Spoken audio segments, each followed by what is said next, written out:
Hello, welcome back to the second week of our e-learning.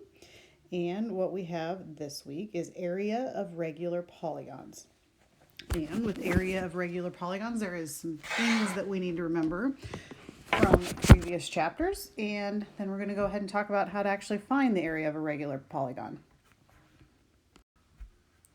One of the things you have to remember how to do this section is how to do basic trig. So I thought it would be worth a couple of minutes to just go through a couple of problems on how to find the side length using trig. And if you notice over here, I've put the SOHCAHTOA for sine, cosine, and tangent. That's something if you need to refer back to, it's right there on that page for you. So if you can't remember the ratios that go with the trig functions, then they're right there.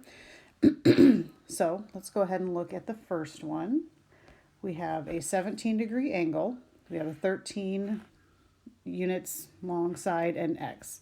Well, the first thing we identify is opposite, adjacent, hypotenuse, that kind of thing. Well, here's my angle. X is opposite, and 13 is adjacent. And if we think about which trig function we need to use with opposite and adjacent, that would be tangent. So we would use the tangent. Remember, the angle is always attached to the trig function. So the tangent of 17 degrees equals opposite, which is x, over adjacent, which is 13. Now to get x all by itself, we just need to multiply both sides by 13. That'll get x by itself, and then into your Desmos calculator, you can go ahead and put 13 times the tangent of 17, which gives us that x equals 3.97. And anytime we do these, we always want to go back and make sure that that number makes sense, so that if we look, does it make sense that that would be about 4 units long compared to the 13? I'd say yes, it does pretty much look like that would make sense. On this second one, we have a 27-degree angle. I have across over here is the opposite. This side right here is across from the right angle, so we know that that's the hypotenuse. If we are talking opposite and hypotenuse, that means we would use sine. So I'm going to say the sine of 27 degrees is opposite, which is x, over the hypotenuse, which is 17. And again, x is in the numerator, so all I have to do is multiply both sides by 17. And into our calculator, we can put 17 times the sine of 27. And then we get that it is approximately 7.72. Okay, moving on down here. These bottom two are going to look a little bit different on the work that we have to show. So we have a 21-degree angle. This 19 is opposite. X is the hypotenuse. So we know that we have opposite and hypotenuse, so I need to use sine. So the sine of 21, remember our angle always goes with the trig function, is opposite, which is 19, over the hypotenuse, which is x. And if you notice on this one, x is in the denominator, which means we cannot just divide by 19 and we cannot just multiply by 19. If we think all the steps, I like to think about it as a proportion where we cross multiply, and I would have 19 times 1 is 19. If I go the other way, I have x times the sine of 21. Now if I want to get x all by itself, now I divide by the sine of 21. On both sides, because remember the sine of 21 is just a decimal number. So in our calculator, so we're going to have that x equals, we're going to put 19 divided by the sine of 21, and we should get that it is approximately 53.01. Anytime I get a kind of large number like that, I like to go back and make sure that it makes sense. So if you look, if this side is 19, and we're looking at the other two sides, it would make sense. The hypotenuse is always the longest side, so it should be significantly longer than 19, just looking at it. So I would say 53 is a reasonable answer for that. And then on this one, I have a 72-degree angle. This right here is adjacent to it. The x is the hypotenuse. So I'm going to have adjacent and hypotenuse. And we can always refer back up to our trig functions up here. Adjacent and hypotenuse is cosine. So I'm going to have the cosine of 72 is the adjacent, which is 16, over the hypotenuse, which is x. Again, showing all of those steps of our work, we would have 16 equals x times the cosine of 72. Then I just divide that cosine of 72 back out. And in our calculator, and again, make sure you're practicing this in your calculator because sometimes calculators can be a little picky about how you put things in there. We should get that x equals 51.78.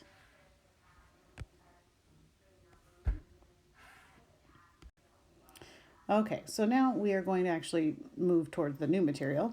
That was just a little bit of review from previous chapter.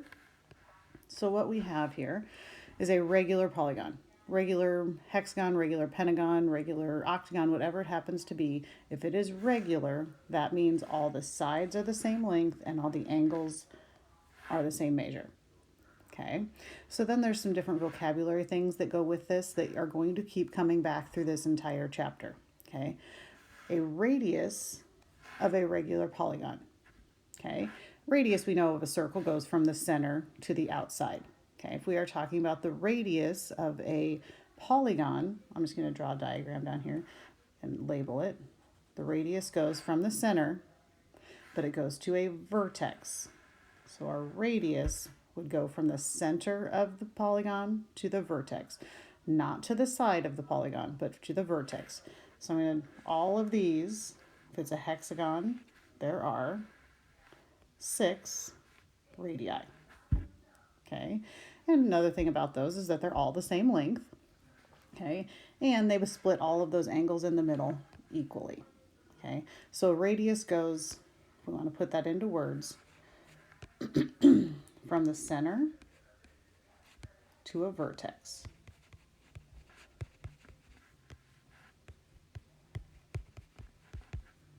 Okay, and that's the radius.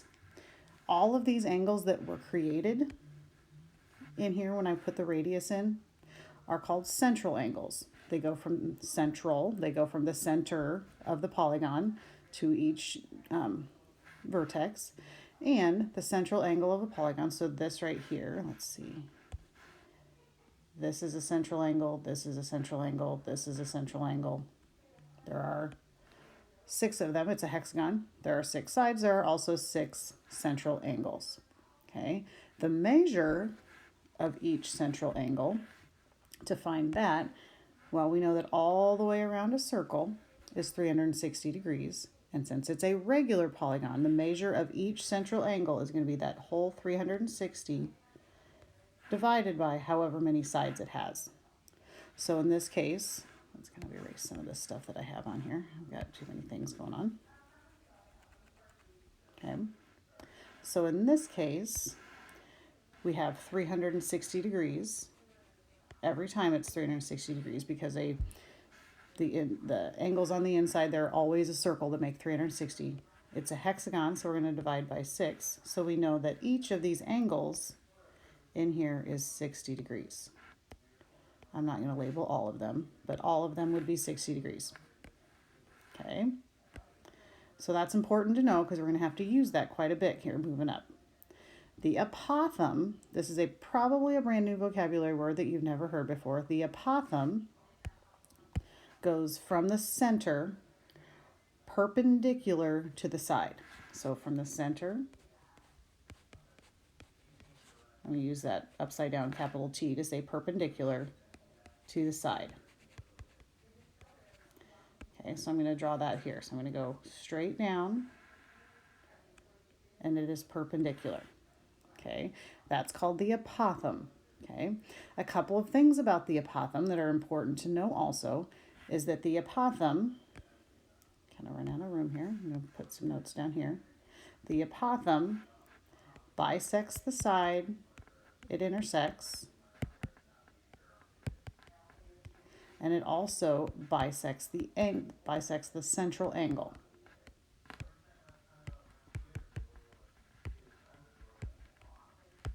Okay, which means I put up here. I put that side length is 4 inches. Okay, well, if it's a regular polygon, that means that all the sides are 4 inches. So when you drop this apothem in here, that's going to make this 2 inches and this 2 inches because it bisects or breaks it in half. The other thing it also does is it bisects the central angle, which means if each of those central angles is 60 degrees, this angle is going to be 30 and 30 because it breaks them in half. Okay, again, that's very important to remember when we start to move on here. So that's what it looks like for a hexagon. Now we're going to kind of go look at a pentagon and an octagon, I believe, are the next two. Okay, so here we have an octagon. Okay, and basically let's kind of do the same thing. We have the center here, and I am just going to draw one central angle in. Okay, so there's my central angle. And what is the measure of each central angle? Well, remember the measure of each central angle is 360 degrees divided by, well, in this case it's an octagon, so it has 8 sides, and 360 divided by 8 is 45. So each of those angles on the inside, so I'm going to draw another one here, is 45 degrees. We could draw them all in there if we wanted to. So each one of them is 45. Okay, I'm not going to draw all of them. Okay, so let's think about the other things that we know. Okay, so we have the radius, and we've created this triangle here. If we drop the apothem in, that goes from the center straight down. Okay, now we have taken that 45-degree angle, and we have broke it in half, which means now this is 22.5. Oops. And kind of run out of room there, 22.5 degrees also. Okay. The other thing that we know with this particular octagon is it tells us we have 12 meters on one side, which means if that whole side is 12 meters, when we drop the apothem in, that makes this 6 meters and this 6 meters. Okay, so there's some important information that we have to make sure we know how to find for every single one of these regular polygons. Okay, one more time, again, not to be repetitive, but just to look at it with a pentagon. Okay, so we have a pentagon. Here's the center. All right, so we draw in our central angle. Each central angle is 360 divided by, in this case it's a pentagon, so we're going to divide by 5. Remember, we always divide by however many sides there are on the polygon, and it is 72 degrees. Okay, so the whole thing is 72 degrees. However, what we need to know is when we drop that apothem in, so if I take and go perpendicular, and notice when I do perpendicular, we're creating right triangles, which is where we're going to then have to go back and use right triangle trig and the Pythagorean theorem in order to find some of these lengths. Okay, so we know that if each of these angles, the whole thing, the whole central angle is 72, half that is going to be 36 and 36. The other thing that we can know for sure is that if this whole side is 14, each side is 14, well, this whole side is 14, that means that when it bisects it, it makes it 7 and 7. Okay. Now we're actually going to talk about how we use the apothem and the radius and all of that stuff to actually find the area of a regular polygon. And this is a formula that's a little bit different. The formula for the area, and we're just going to keep coming back to this, area is 1/2. The apothem, and we're always going to call area is capital A, apothem is lowercase a, so we don't get confused, times capital P, and P is the perimeter. Okay, so we're actually going to use this formula right here. So anytime that we're trying to find the area, we always have to know what the apothem is, and we have to know what the perimeter is. So essentially we need to know the apothem and one of the side lengths in order to figure out the area. Okay, so we're going to start with a very simple one. Okay, this is going to be just a lot of calculator work. Okay, so the area, again, I'm going to put my formula in here, is 1/2 the apothem times the perimeter. Okay, well, if you notice the information that's given, here's my center, goes straight down perpendicular, so this is my apothem. And I know one side length is 12, and it's an equilateral triangle, so I know that 12, 12, and 12 means that my perimeter is going to be 36.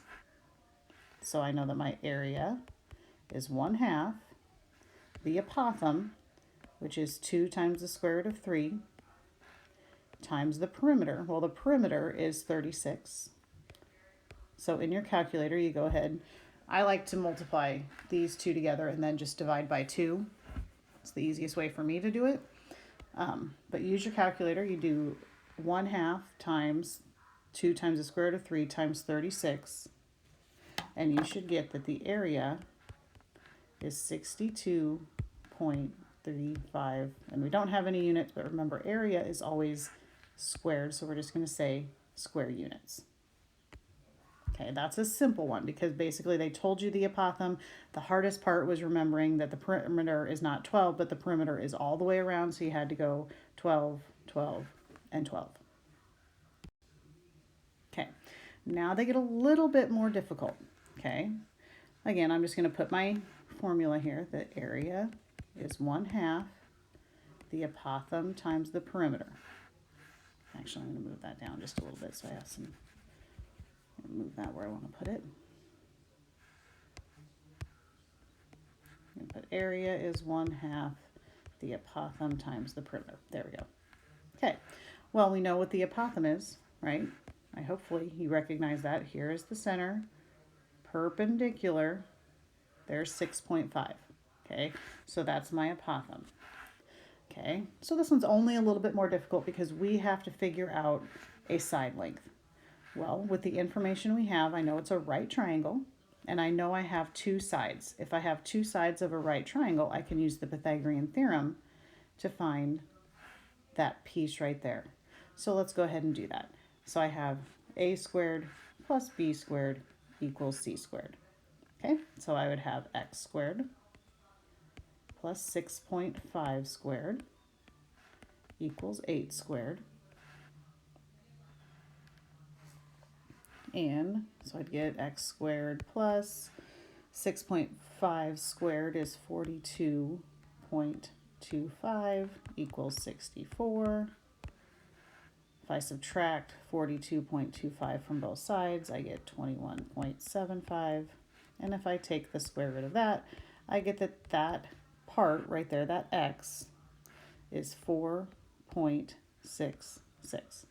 Okay, so this piece here is 4.66.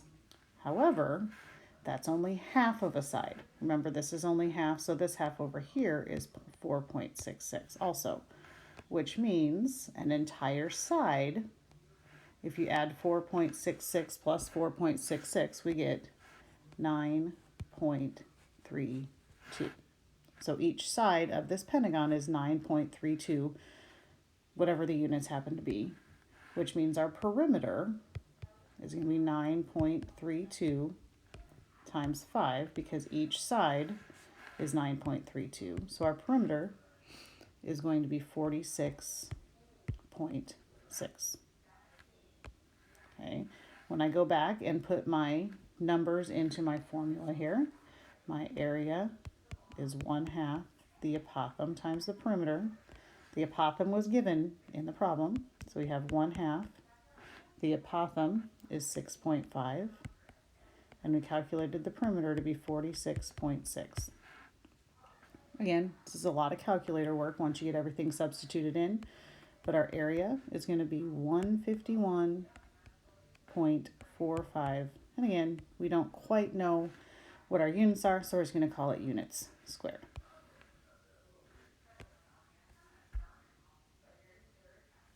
Okay, now this one looks like it's going to be really challenging just because there's only one tiny little piece of information. Okay, well, it's not as hard as you might think. Okay, so first thing, right, we have our formula, 1/2 the apothem times the perimeter. Well, if it gives us 7 as a side length, the perimeter is going to be super easy to find, right? Because the perimeter It's going to be 7 times, well, let's say 1, 2, 3, 4, 5, 6, 7, 8, 9, 10. It has 10 sides. So our perimeter is 70. Oops.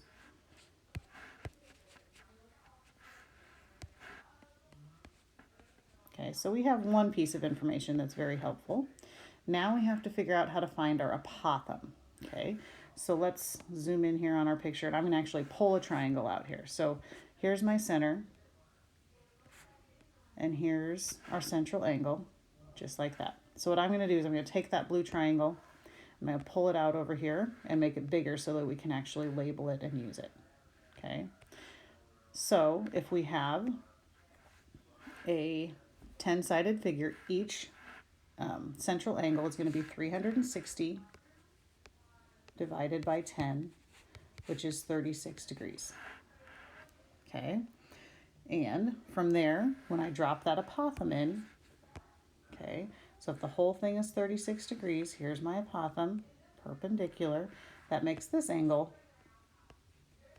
18. Okay, 36 divided by 2, because it bisects it, so each one of those small angles in there is 18 degrees. We also know that this whole side is 7, because that was part of the picture, which means this piece from here to here is 3.5. Okay, and what we're trying to find is our apothem. We're trying to find that red line, because that's the other piece. We know the perimeter, we need to know the apothem. Okay, well, we have an 18-degree angle. We have 3.5 is opposite of that, and the apothem is adjacent to it, which if we have opposite and adjacent, we're going to have to use some trig here. So we're going to have to say tangent. We're going to use, because it's opposite and adjacent, so we'd say the tangent of 18 is the opposite side, which is 3.5, over the adjacent side, which is the apothem. And just like we solved those other problems on that very first slide, we're going to cross multiply, and we get that our apothem is 10.77. So there's that other key piece of information that we need to know in order to do our formula. So then we would have that the area is 1/2 the apothem, 10.77, times the perimeter, which is 70. And again, we put that into our calculator and we get 376.95 units squared. Okay, so take a look at that and make sure that all of that is making some sense to you. Okay, pause the video and go back and rewind and listen, especially when we started doing the trig if you need to.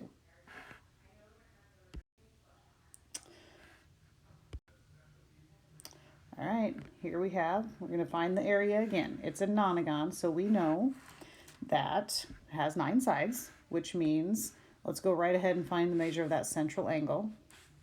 Okay, the central angle is going to be 360 degrees divided by 9.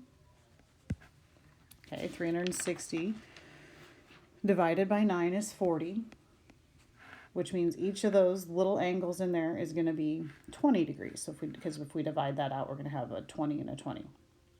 Okay, so we are going to have to do quite a bit of work on this one, because we're going to all it gives us is a radius. Okay, we are going to have to find the apothem, and we are going to have to find a side length. So we're basically going to have to solve this right triangle in order to find all of the information that we need. So let's take the right triangle and use a different color here. Let's pull out that right triangle that we need so that we can have it bigger so we can actually work with it. So that, remember, we don't need the whole central angle. We need the right triangle that's made by that apothem. Okay, so I'm going to pull that out and draw it over here so that we have a bigger area to work and show some work. Okay, we know the hypotenuse is 4. And we also know that this is 20 degrees, because remember that whole central angle is 40, which means that when you drop that apothem in, you're going to have a 20-degree angle there. Okay, and we are going to need to figure out both the apothem, and we are also going to need to find that side length right there in order to use that to find the perimeter. So we need to decide what we want to use first. And based on the fact that all we have is an angle and a side length, we're going to have to use trig. Okay, so let's find the apothem first. It really doesn't matter which one you go with first, but I'm going to find the apothem first. So I have a 20-degree angle. The apothem is adjacent. Different color here. The apothem is adjacent to that 20 degrees. And the 4, the number that we know, is the hypotenuse. Well, adjacent and hypotenuse tells me I need to use the cosine. So I'm going to say the cosine of 20 is adjacent, which was our apothem, over the hypotenuse, which was 4. And again, all we have to do is multiply both sides by 4. 4 times the cosine of 20, so our apothem is 3.76. That is one of the key pieces of information we need to know is our apothem. Once we know our apothem is 3.76, we could go and find x two different ways. We could either use the Pythagorean theorem, or we could just use trig again. I am going to go ahead and use trig because I think that is easier for me. So what I'm going to do, now I have a 20-degree angle. Now I'm finding x, and x is opposite, and 4 is the hypotenuse. So I'm going to use the sine of 20, because opposite and hypotenuse is sine, equals opposite, which is that x, that side length of the triangle, over the hypotenuse, which is 4. And if I multiply both sides by 4, 4 times the sine of 20 is 2.74. Okay, so what we have to remember here is that 2.74 is only halfway across the side. Okay, it's not all the way across, it's only halfway. So each side length is going to be 2.74 times 2. Oh, excuse me, I'm sorry. When I put the wrong number there, sorry. If we go back here, if I take 4 times the sine of 20, I get 1.37. I said the wrong number there. I apologize. It should be 1.37. So each side length is 1.37 times 2, which is 2.74. Okay, so we need to use that in order to find our perimeter. We got a lot of things going on here. Okay, so here's our apothem that we found. Here's the length of one side. Well, it's a nonagon, which means our perimeter. Okay, I'm going to come up here. The perimeter is going to be each side length, which we said was 2.74 times. There are 9 sides, so our perimeter is going to be 24.66. And there's the other piece of information that we needed to have. Now we're still not quite done. Okay, the last thing we have to do is actually put those numbers in. So the area is 1/2 the apothem, which we said calculated to be 3.76, times the perimeter, which we calculated to be 24.66. Again, you're going to get good at using your calculator if you're doing all of this stuff. You're going to end up with the area is 46.36. And we don't have units, so we're just going to call it units squared. Okay, so these problems are not quick and simple. You have to actually use trig sometimes. You have to use the Pythagorean theorem sometimes. You have to think about what information is given and what information you need to find. So take your time and work through them carefully. Okay, one last example for today. And I know there's a lot of examples, but there's so many things going on with these questions that I want to make sure you're seeing how to do them given different pieces of information. Well, here we have a tabletop. You're covering it with tile, and they basically want to know what's the area of the tabletop. Okay, so I'm going to look just at the tabletop here. Well, I have a side length that's given to me, which means anytime I'm given a side length, easy to find the perimeter, because the perimeter is just the length of the side times how many sides there are. So the perimeter is going to be 15 times 8, which is 120 inches. Okay, so there's our first piece of information. Then we need to know the apothem. So let's draw some stuff in here. Okay, if I draw my apothem in, remember here's all of our central angle. If I draw my apothem in, okay, I can go through the process of finding what the central angle is and using trig, or I can make my life easier and say, well, I know that each side length is 15, which means this whole side length is 15, and we know that this piece here is half that. So I know that this is 7.5 inches, which means I don't even have to use trig on this one. If you went through the problem and did use trig on it, you could do it that way because you could figure out the angle and you have a side, or you have the radius there. Okay, but what I'm going to do, I'm just going to use the Pythagorean theorem.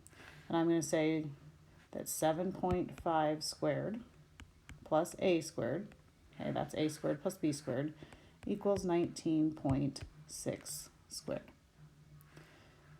And when I square 7.5 and I square 9.6 and subtract, I'm not going to show all of the work that goes with that. I get that a squared equals 327.91. Again, I squared the numbers and subtracted that 7.5 squared from both sides to get that. And then I take the square root of both sides, and I get that my apothem is approximately 18.11. Okay, so there's the other key piece of information that I need to know. I need my apothem and my perimeter, and then I can find my area, 1/2 the apothem times the perimeter, which would be 1/2 times 18.11 times the perimeter, which we said was 120. And you put that into your calculator and you get that the area is approximately 1,086.6 inches squared.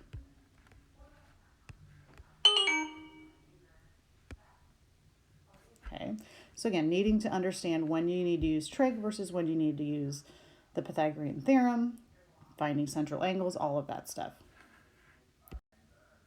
Okay, so after you watch the video, you do the practice stuff. There's no big ideas.